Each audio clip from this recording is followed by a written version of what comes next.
understand, no matter what, don't have fear of becoming yourself, the fear of tapping into what's inside of you. I think you said it before, like, I was in, church for a very long time, and as people were teaching, I had these questions and it didn't make sense to me, and I just sat on it and years passed instead of saying, you know what, let me face the fear of saying, I have a question.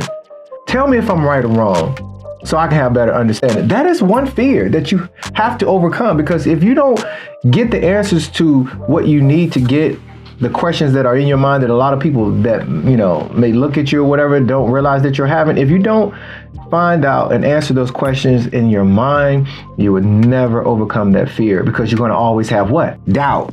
Doubt is opposite of having courage. When you doubt, you can't have courage.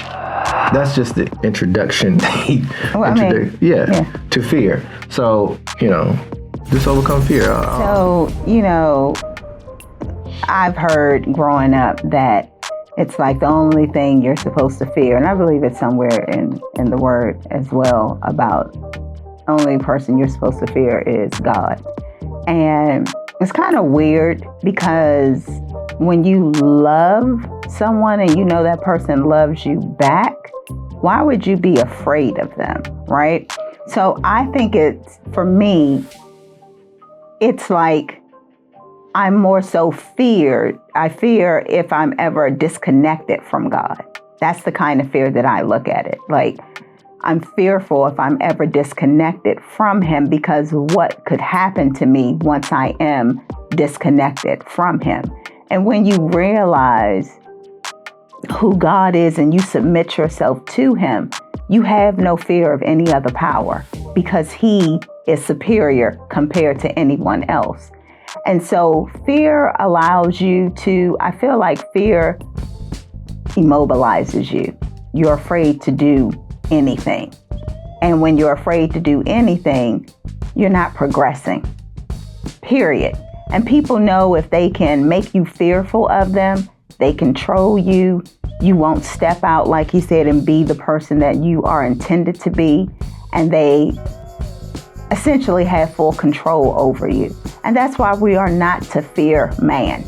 Because if we fear someone who doesn't have pure intentions like our Heavenly Father, they have the ability to manipulate us and prey upon our fears. And so it's best for us not to live a life of fear, but a life of faith. Like you said, courage, a life of faith.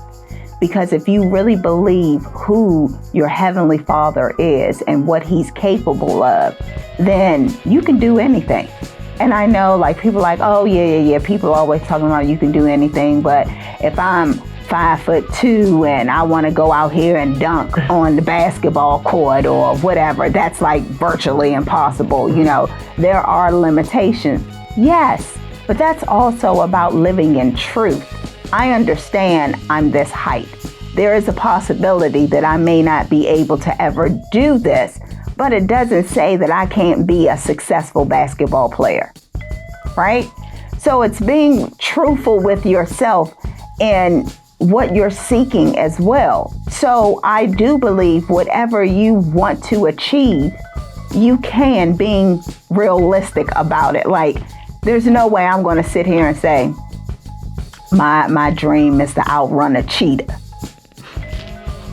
A cheetah is just built totally different from me. So don't sit here and be like, oh, that's unrealistic. I can't be anything that I want to be. Okay, you have to be realistic in what it is. And I do believe within who you are, you can be whatever it is that God has planned for you. And that's why it's important for you to get a relationship with him and have an understanding of what your purpose is, so you won't be out here saying, I want to be faster than a cheetah. That's not the purpose for your life. So I think I'm going all over the place, but I'm just saying that in fearing, the only thing we should fear is our disconnect from God. That's it. I mean, but you had some key things there, and I was going to hit on that, but I'm glad you talked about it. And one of them was truth. A lot of people are fearful of the truth. I don't understand it, because as you always say, honey, you can go out there and Because I understand, regardless of what it is, I have to go in there, because on the other side of fear, there's going to be righteousness with it. There's going to be healing with it. There's going to be so many other things that come from facing that fear. Understanding. So many things come from that. But a lot of people, from organizations all the way down to families and marriages, are afraid to face fear. In our marriage, we, even though sometimes it may hurt, sometimes we come to each other like, you know what? Well, not saying it has to be anything negative, but I don't agree, or I agree, or whatever, and we come to an understanding with each other. Yeah, what you're saying makes sense. What I'm saying makes sense. So we move on. But a lot of people don't want to do that, and which holds people back from becoming. You want to become I am whoever. I am whatever your name is, blah, blah, blah, blah, blah. I am so and so and so, man of God, blah, blah, blah, blah, blah, blah. You want to find I amness. And if you have fear, you will never find the I amness within yourself. You will never obtain what you need to obtain. And Jesus said, if you never go higher than the scribes and the religious leaders, you will never see the kingdom of heaven. What is he trying to say? Overcome that fear that they're putting on you and become I am. Become who you are. That's it. When you become who you are, everything else around the world changes. It's just with that one thing. And you have to face that fear and get outside of the box and listen to just take and read the story of Jesus for yourself. And he is saying, become I am. Become all that power that is in you that God put in there. It's inside of you, but you have to find it and seek it and find it. And once you find it, there is no more fear. Because you understand who you are. There is no more fear. I feel good about myself. I love who I am. There's no more fear. You understand that you are here for a purpose, and your purpose is to be what? Find I am this number one. When you find out who you are, now you can go out into the world and progress and become something and teach other people how to find the light. That's it.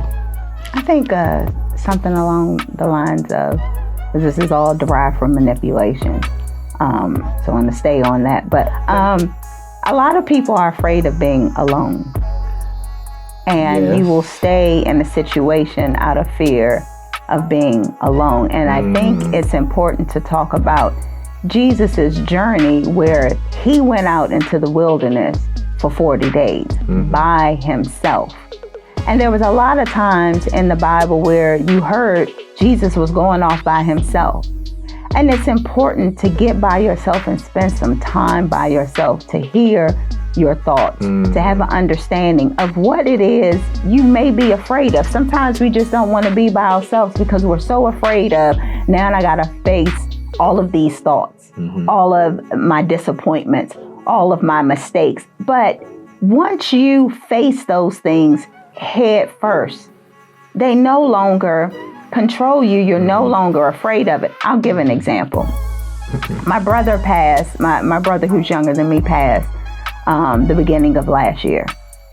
And, we have triggers, right? So you could look at a picture, you could look at a movie or hear a song or go to a certain place, and it will trigger that emotion. And for me, it was kind of funny. In my office, I had a whole bunch of pictures of my brother on my table.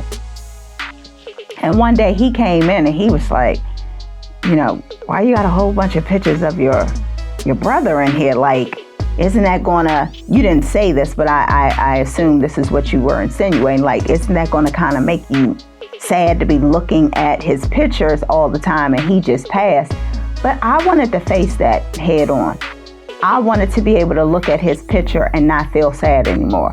I wanted to be able to think about him and not get emotional and get sad. Yes, I miss my brother, but I didn't want to have that fear that if I look at his picture, if I look at his shirt, if I hear, look at a video, that I'm just going to break down and start crying. So I faced it.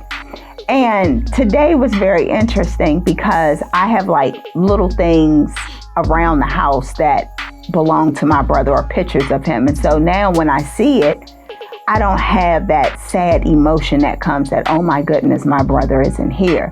But today I happened to open up a drawer of an item that I don't typically see. And it was this t-shirt with a picture of him.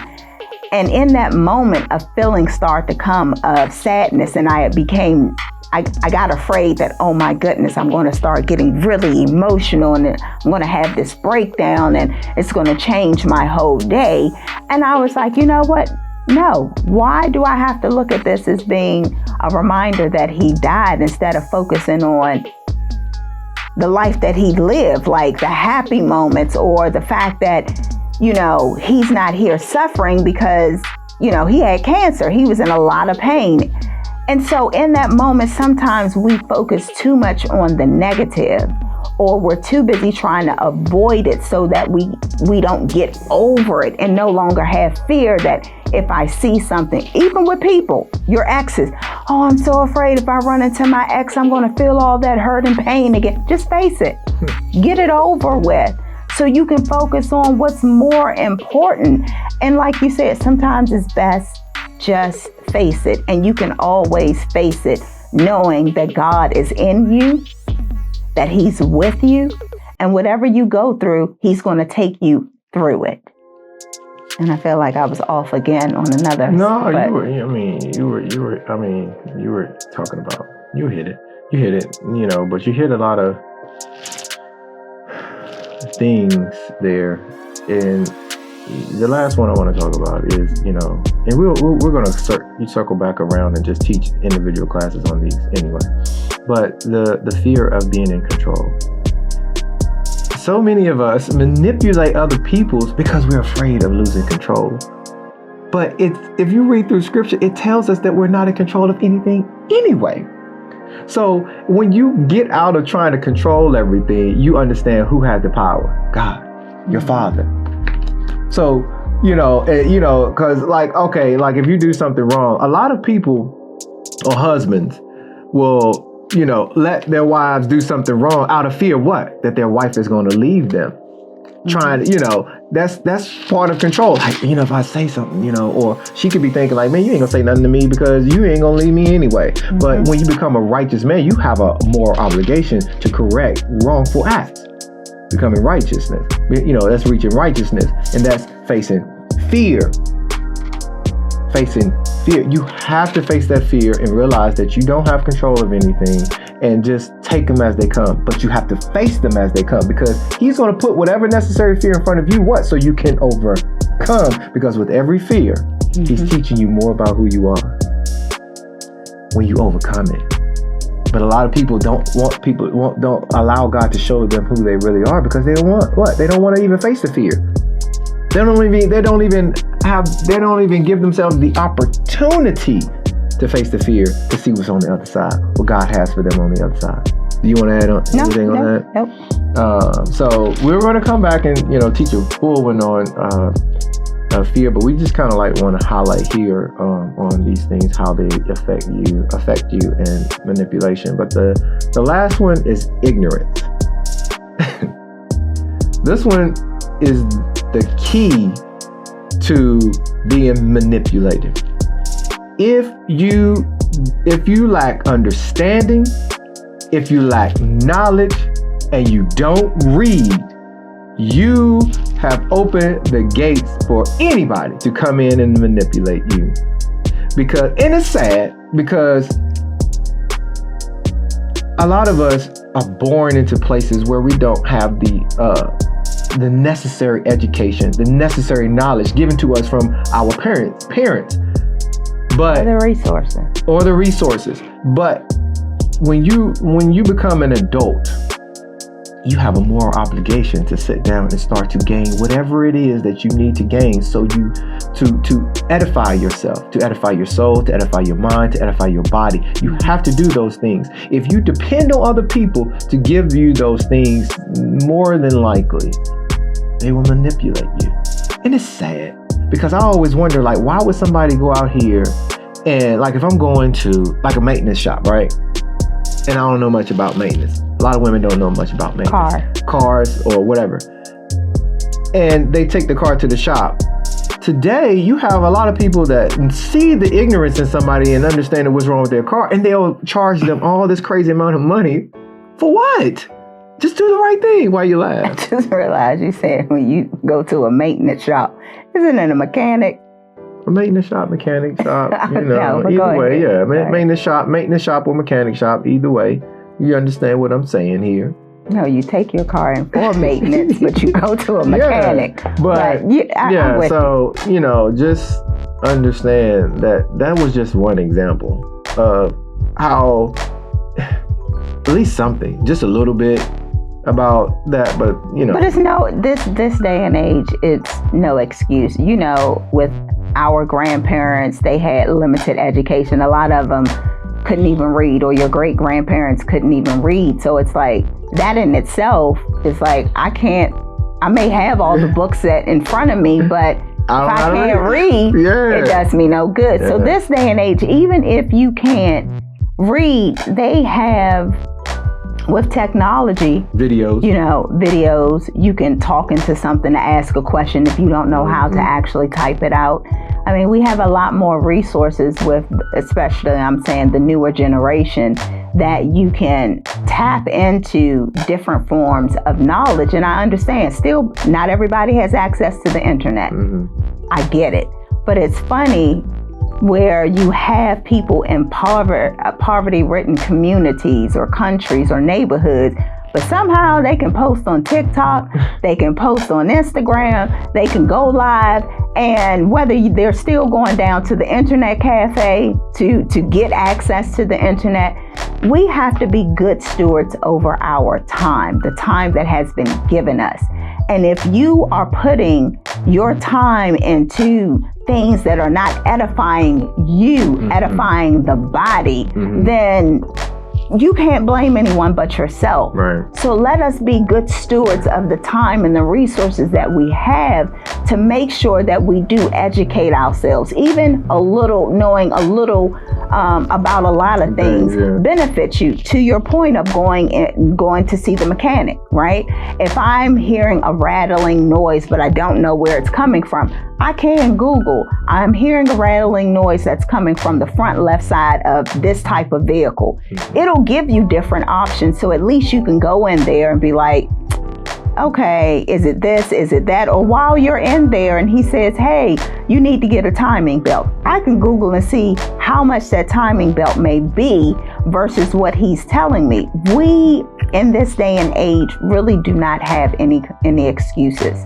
Educate yourself that you won't be a victim, that you won't be a target for somebody to come in and manipulate you and tell you any and everything. And that's the same when we're sitting up under the word. Everything that we're telling you is something that you should go back yourself and say, you know what? Is that true? Does that make sense? What else can I learn about it? As we sit up underneath of the word in churches, we have the obligation, I've said this before, that it's not good enough just for you to sit up there and listen to the pastor. You have to go back and study it for yourself. Make sure that it makes sense to you. Make sure that they're just not telling you anything. And I believe that's not their intentions. But we make mistakes. A slight word change can change the entire meaning of something.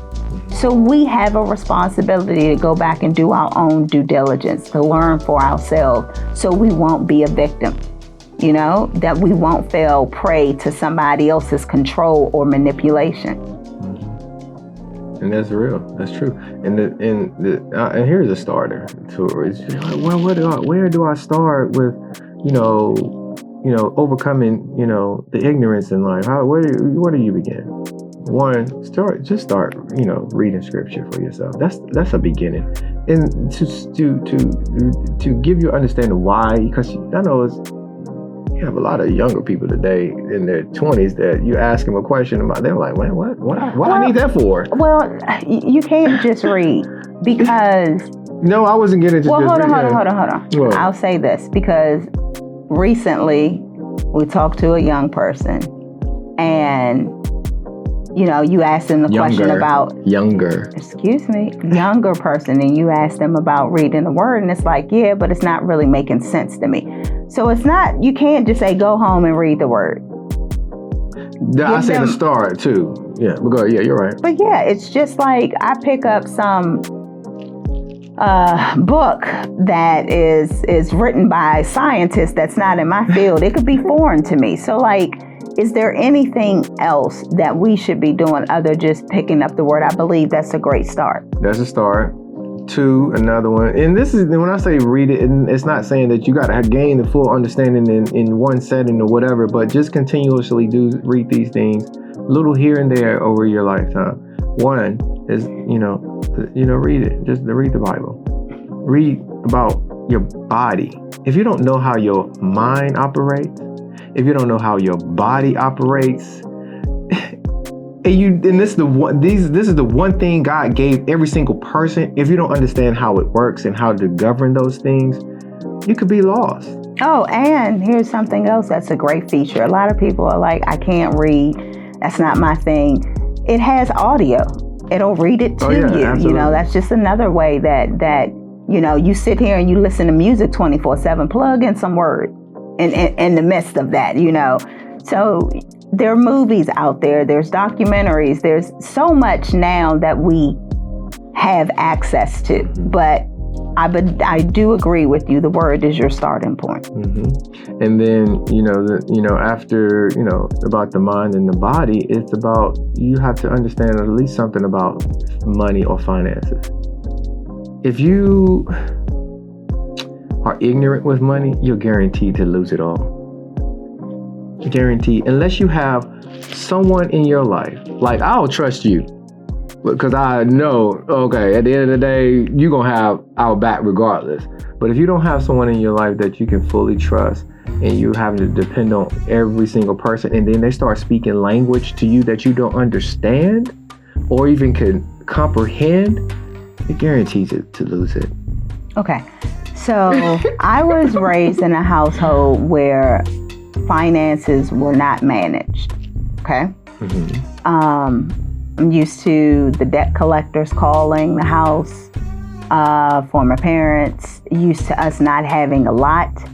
And so it's like, and they weren't teaching this necessarily in school either. So it's like, okay, for someone in that situation, what can they do? We're going to go back, Google it, look at a video. There's plenty of educational videos out there that can help you get at least the basic fundamentals of finances. But again, you have to take the initiative. You have to do something. That's why I say it's faith. What is it? Faith without works is dead. I'm sorry. I was like, what? Faith without works is dead. And what that basically means is you have to initiate an action on your behalf. You have to have a desire to want to know more. You have to seek to learn. You have to seek and want to understand things. You have to put it in place first. You have to take the initiative, and that's so important. We're so busy, sitting here like my hands are open. Somebody just needs to do and give for me. No, you have to take that initiative. You have to seek to want to understand what is it about the topic he just said, finances. There's a plethora of videos out there, books out there, however you want it, whether it's a physical hard copy, whether it's an audio book, whether it's a video. There's so much out there that you can't sit here and say, well, I don't have enough money to go to college. You will learn probably more looking at videos than you will going to a university, and won't have to spend any money. So don't let that be a hindrance and say why you're not prospering in life because you don't have some fancy degree. Yeah. And then the last one, I think it's the last one. Yeah. Well, next to the last one. But anyway, it's real estate. If you don't understand, you putting a lot all in one. I'm just telling you a few things I said these little things to read a little here and there, because every single person I would say in the world wants a cover for their family, wants a cover for themselves or whatever. They want somewhere that they can call home. So if you don't understand these things, and that's one of the things that pretty much every single person on earth wants, if you don't understand it, how it works, just a little bit, you're guaranteed to get manipulated. What did we see on TV the other day where this couple bought a was it apartment or a house? The people went in and built over corroded wood and everything else behind the walls. So if you go and get in a situation like that, if you don't understand that what you can do legally and all this other stuff, you're just looking at the world like, man, what do I? And then it calls you to go back down into all these other emotions. And you lose yourself, and you lose time. You lose a lot of other things. I mean, I can go on with many more, like food and everything else, but I think those are the top. Did I miss one? I could have missed one, but right off the top of my head, that's what I'm thinking right now is the top ones that you should have at least a little bit of knowledge on. And then you can tap into people and networks that give even more knowledge from your just reading and understanding it. That's it. Fear is crucial to pretty much all the other ones. It's because if you are going through life and you're fearful about every single thing that you're doing, every single person that comes to you and says something, and you're fearful of even doing anything, you're gonna easily get manipulated. You're gonna get trampled on, and you're not going to progress into what you need to become or what God needs you to become. He needs you to overcome these things. He needs you to overcome fear. Why do you need to overcome fear? Because on the other side of fear is courage. Courage, and God is courage. God is not fear, he's courage. And when you have courage, you start to step into purpose and the reason God needs you here on earth. So the key here is face the fear and don't be ignorant. Because if you face fear and you gain knowledge and understanding and you learn how to read, you're on the road to success. So that's all. One more thing. Because you said fear. How much? 26 seconds. Okay, never mind. Say it really quick. No. Okay. Nope. So just remember, to like it, subscribe, and share it with a friend, because every now and then someone else needs some love and encouragement. Until the next time. What? Be blessed. Be blessed, or we love you. Both. All right.